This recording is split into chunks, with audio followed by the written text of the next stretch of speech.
Good evening. My name is Michael Sokolowski, and I will be discussing followership in accordance with Corey Boak, as well as how our textbook is explained in our class.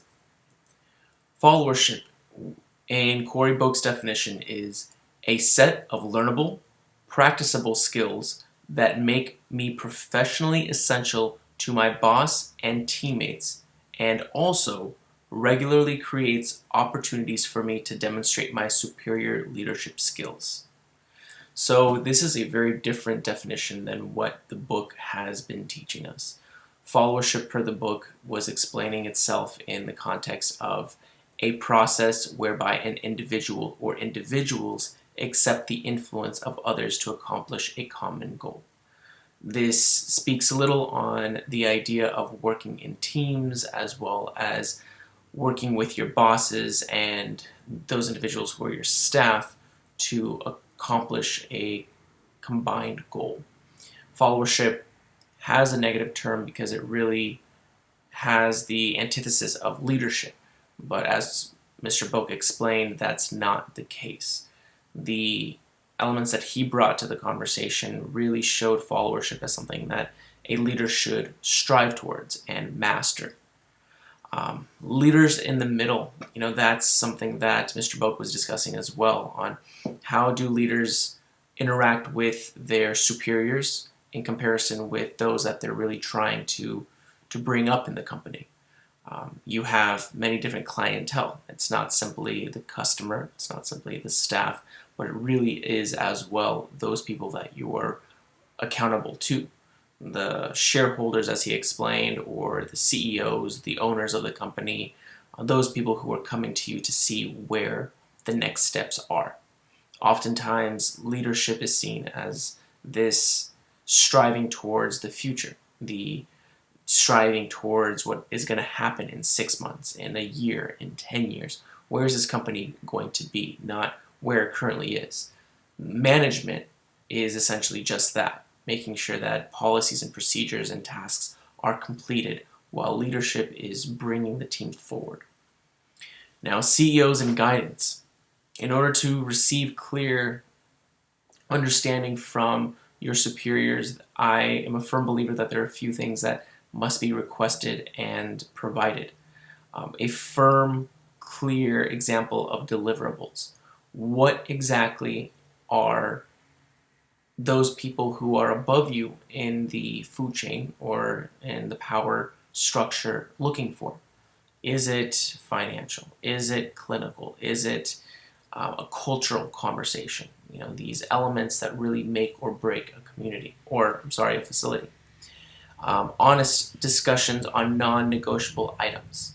That's very large in the conversation on what can be altered, what cannot.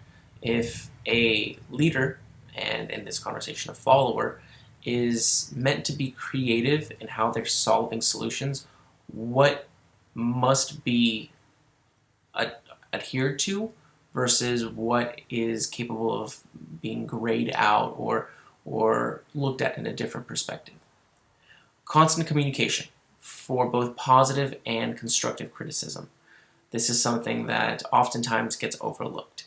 It's either positive because no one is having those difficult conversations, or it's just consistently constructive and there really isn't a clear method of explaining concerns and wants and mentioning those things that are positive.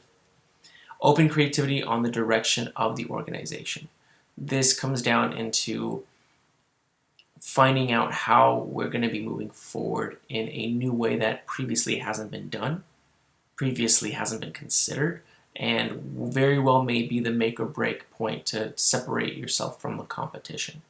This is instrumental in healthcare because oftentimes every hospital is seen as a hospital. Every hospital is seen as only capable of producing a new clinic or a new specification when there really are multiple ways to set yourself apart from the other locations. And once again, actionable support offerings. And what that means to this conversation is consistent and ongoing training for mid-level management as well as staffing for that management or even higher management. where are continuous trainings being held? How is the team continuously being invested in to keep them there? Now, subordinates oftentimes are considered lower in rank or position. That's the definition that is provided by Merriam-Webster, and that term alone brings very negative connotations to it. It brings a very unnecessary form of hierarchy. It doesn't bring that team element that Mr. Boak mentioned, and also that I feel a leader needs to bring into every conversation. Final thoughts that I have on this really revolve around the definition that Mr. Boak brought in, and that's a humbling and necessary viewpoint for leaders, his version of followership. Internalized form of leadership where that followership really needs to be something seen by the leader. It doesn't necessarily have to be spoken about and mentioned to everyone else, but the leader also must understand that they're a follower. And the last thing that I brought in was important pieces of growing professionally. If you really consider the aspiration to grow very important to yourself, then it's an extremely imperative element to be a follower in that. So these are my thoughts on the followership examples given by both our textbook as well as Mr. Boak, and I hope it was informative. Thank you.